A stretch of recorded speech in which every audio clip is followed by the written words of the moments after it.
नमस्कार साथियों, कैसे हैं। आइए आज हम रीजनिंग के एक बहुत ही महत्वपूर्ण टॉपिक तार्किक व्यवहारिक का अध्ययन करते हैं।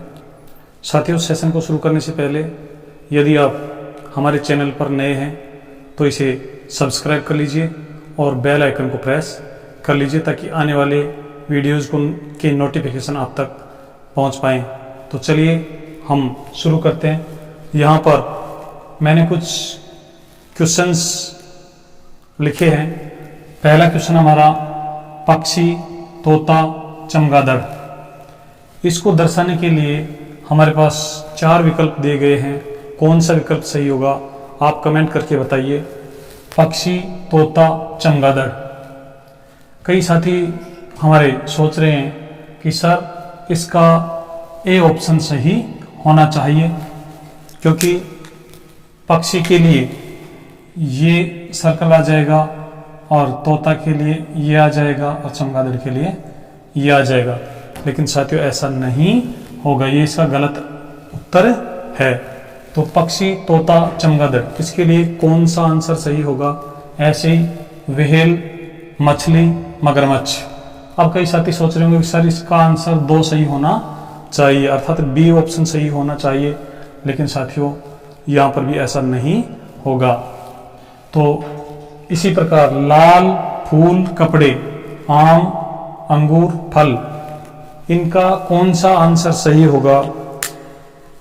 और तार्किक व्यवहारिक के जो सवाल हैं वो परीक्षा में कैसे पूछे जाते हैं, हम इनको बहुत बेसिक से कैसे पढ़ें कि एग्जाम में हमारा एक भी क्वेश्चन गलत नहीं हो।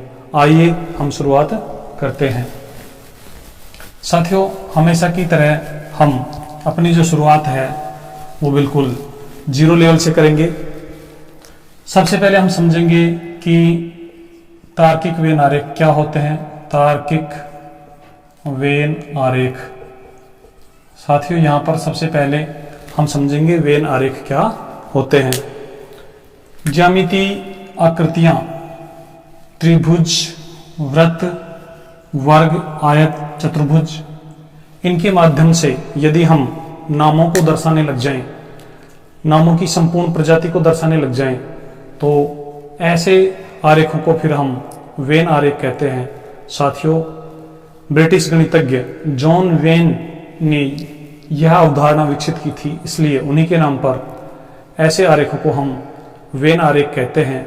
जैसे हम बात करें कि ये जो सर्कल है, ये जो वृत्त है, यदि मैं इसमें लिख दूं आम, मैं इसमें आम लिख दूं, तो इसका तात्पर्य ये है कि संसार में जितने भी आम हैं वो सारे के सारे इस सर्कल के माध्यम से दर्शाए गए हैं। अब साथियों ये तो हम समझ लिए कि ये वेन आरेख होते हैं। तार्किक वेन आरेख किसे कहते हैं।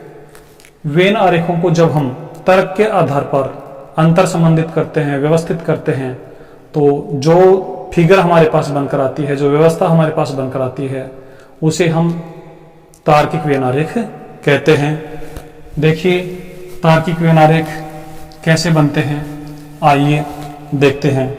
जैसे हमारे पास 2 शब्द हैं, 2 नाम हैं। एक है पक्षी और दूसरा नाम है साथियों तोता। तो इनके लिए हम जो आरेख बनाएंगे वो कैसे अंतर संबंधित होंगे। जैसे ये सर्कल यदि पक्षियों को दर्शाता है और एक सर्कल यदि तोता को दर्शाता है, तो तर्क के आधार पर हम इनको जब देखेंगे तो ये पक्षी होगा और ये तोता होगा, क्योंकि जितने भी तोते होते हैं वो सारे के सारे साथियों पक्षी होते हैं। तो इस प्रकार की जो व्यवस्था है उसको हम तार्किक वेन आरेख कहते हैं। आइए हम इसकी शुरुआत करते हैं सिस्टमेटिक। आप साथ ही साथ नोट्स बनाते रहिए ताकि ये प्रश्नावली बिल्कुल आपकी क्लियर हो जाए। साथियों सबसे पहले मैं आपको यहाँ पर कुछ थिंकिंग बताऊंगा, थॉट प्रोसेस बताऊंगा। आपको उस थॉट प्रोसेस के अनुसार सोचना है, उसके बाद तार्किक वेन आरेख का आपका एक भी सवाल गलत नहीं होगा। जैसे यहाँ पर हम बात करें, ये सर्कल है, इसमें यदि हम लिख दें आम, तो आपको ये सोचना है कि संसार में जितने भी आम हैं वो सारे के सारे आम इसके अंदर हैं, इसके बाहर एक भी आम नहीं है। यदि हम लिखें फल और फल के लिए एक सर्कल बना दें तो साथियों अब आपको ये सोचना है कि संसार में जितने भी फल हैं, जितने भी प्रकार के फल हैं, वो सारे के सारे इस सर्कल के अंदर आ गए हैं। तो अब आप ये सोचिए कि जब संसार के सारे फल इसके अंदर हैं तो आम बाहर हो सकता है क्या? आम बाहर रहेगा या इसके अंदर आएगा? तो स्वाभाविक है साथियों, जब संसार में जितने भी फल हैं वो सारे के सारे इस सर्कल के अंदर हैं तो आम भी यही होगा, अनार भी यही होंगे, अंगूर भी यही होंगे, अमरूद भी यही होंगे, और जितने भी फल हैं साथियों वो सारे इसी के अंदर होंगे। तो आपको इस प्रकार से सोचना है। आइए अब हम इसको एक बार आप चाहें तो लिख लीजिए। तार्किक वैनारिक किसे कहते हैं? ज्यामितीय आकृतियां जब नामों की संपूर्ण प्रजाति को दर्शाती हैं तो इस प्रकार की ज्यामितीय आकृतियां वेन आरेख कहलाती हैं। और जब इन वेन आरेखों को हम तर्क के आधार पर अंतर संबंधित कर देते हैं तो बनने वाली व्यवस्था तार्किक वेन आरेख कहलाती है। आइए हम देखते हैं कि तार्किक वेन आरेख को हम किस प्रकार से पढ़ेंगे। साथियों, सबसे पहले हमने बात की शब्दों के लिए आरेख बनते हैं या नामों के लिए आरेख बनते हैं, उन्हें हम वेन आरेख कहते हैं। तो मैं यहाँ पर कुछ शब्द लिख रहा हूँ, कुछ नाम लिख रहा हूँ, आप लोगों को देखना है कि उनके लिए आरेख हम कैसे बनाते हैं। जैसे हमने यहाँ पर लिखा मनुष्य, तो साथियों मनुष्य के लिए एक ऐसे हम सर्कल बना देंगे। सर्कल भी बना सकते हैं, वृत्त भी बना सकते हैं, या फिर साथियों हम इसके लिए त्रिभुज भी बना सकते हैं। सामान्यतः परीक्षा में जो हमें विकल्प मिलते हैं वो वृत्त के रूप में मिलते हैं, लेकिन साथियों कोई जरूरी नहीं है। आने वाले एग्जाम्स में आपको इस प्रकार के आरेख भी देखने को मिल सकते हैं। तो इससे तात्पर्य यह है कि संसार में जितने भी मनुष्य हैं वो सब इसके अंदर हैं या फिर इसके अंदर हैं। फिर मैं यदि दूसरा नाम बोलूं कि पुरुष, तो साथियों अब आपको ये बताना है कि पुरुष इसके बराबर में रहेगा, इसके बाहर रहेगा या कहाँ रहेगा। साथियों हमें पता है कि जब सारे मनुष्य इस सर्किल के अंदर हैं तो पुरुष को भी इसके अंदर ही होना पड़ेगा और महिलाओं को भी इसके अंदर ही होना पड़ेगा, क्योंकि पुरुष और महिलाएं भी मनुष्य हैं। आइए सबसे पहले आप हेडिंग लगाइए, दो शब्दों को तर्क के आधार पर कैसे व्यवस्थित करते हैं। दो शब्दों को तर्क के आधार पर व्यवस्थित करना। दो शब्दों को तर्क के आधार पर व्यवस्थित करना। साथियों इसका अर्थ क्या है? हम बिल्कुल बेसिक से चल रहे हैं, एग्जाम में 3 शब्दों के 4 शब्दों के पूछे जाते हैं, लेकिन यदि हमें 2 शब्दों को तर्क के आधार पर व्यवस्थित करना आ गया तो साथियों आगे हमारा जो रास्ता है वो बहुत ही सीधा और सिंपल हो जाएगा। देखिए 2 शब्दों को हम तर्क के आधार पर व्यवस्थित करते हैं 3 प्रकार से। अब साथियों 3 प्रकार कौन से हैं आइए देखते हैं। सबसे पहले यहाँ पर हम देखते हैं कि 2 शब्दों को हम 3 प्रकार से कैसे व्यवस्थित करते हैं। मैं यहाँ पर साथियों शब्द लिखता हूँ, आप खुद देख लेंगे कि 3 प्रकार कौन से होंगे। शब्द है सबसे पहले जिला, और साथियों दूसरा शब्द है हमारे पास राज्य।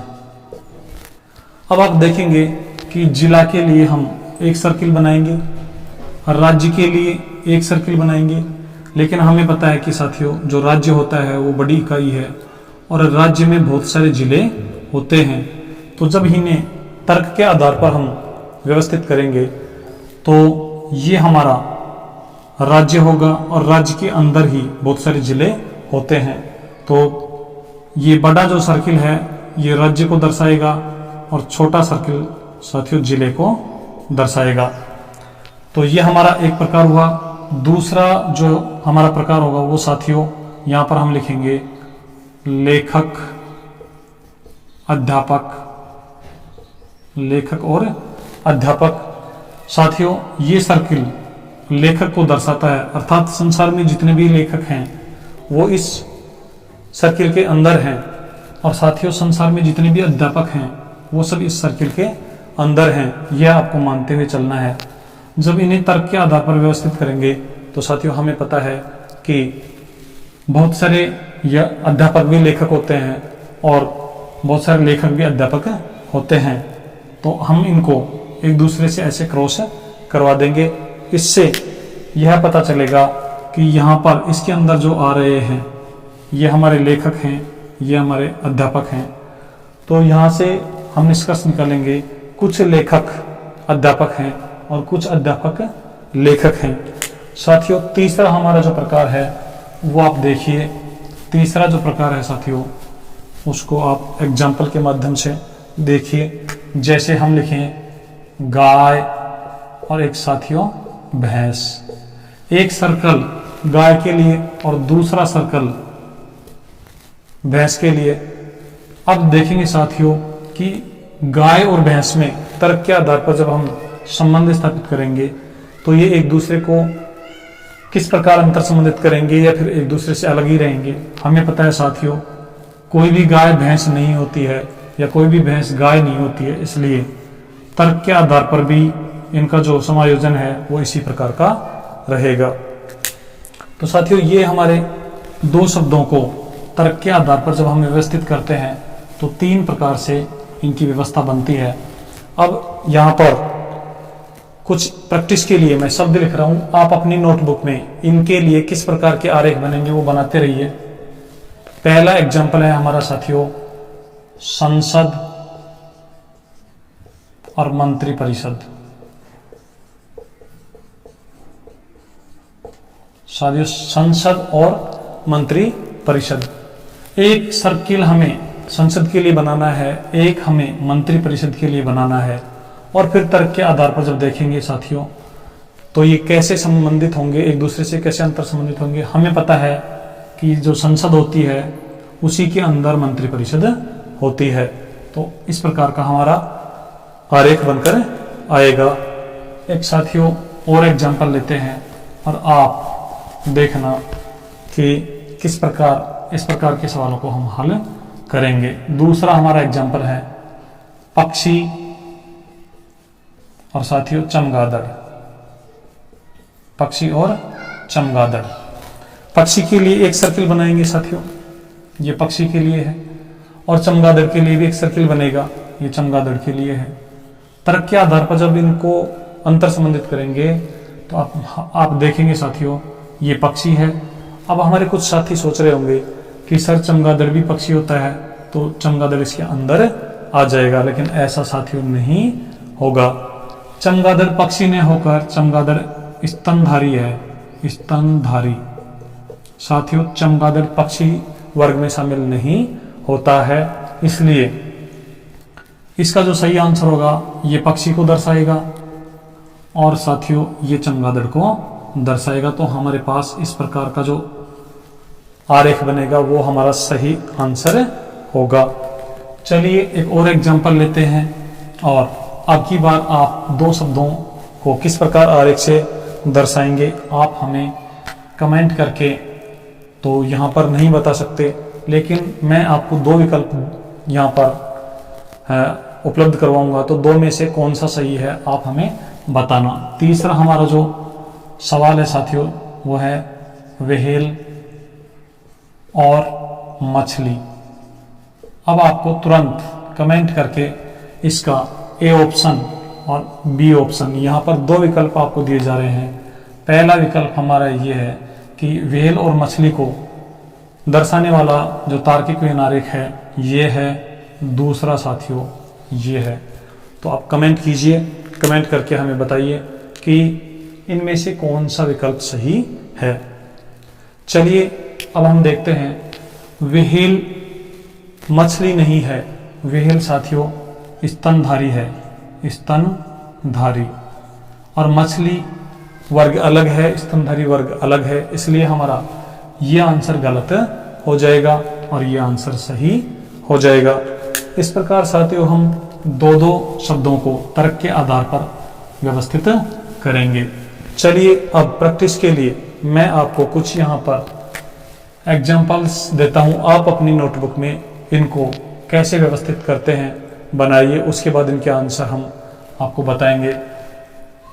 साथियों, यहाँ हमारे जो नाम हैं उनमें है छात्र, खिलाड़ी, छात्र, खिलाड़ी। इसके लिए किस प्रकार का बनेगा आप बनाइए। अगला हमारा एग्जाम्पल है पिता, पुरुष। इसके लिए किस प्रकार का एग्जाम्पल आरेख बनेगा आप बनाकर हमें। और इसके बाद साथियों हमारे पास है माता, महिला। अगला एग्जाम्पल हमारा साथियों ये है लाल फूल। अब इनके आंसर क्या होंगे साथियों आइए हम देखते हैं। छात्र और खिलाड़ी। साथियों ये हमारे छात्र हैं और कुछ छात्र साथियों खिलाड़ी भी होते हैं, इसलिए हमारा ये आंसर ठीक होगा। पिता, पुरुष।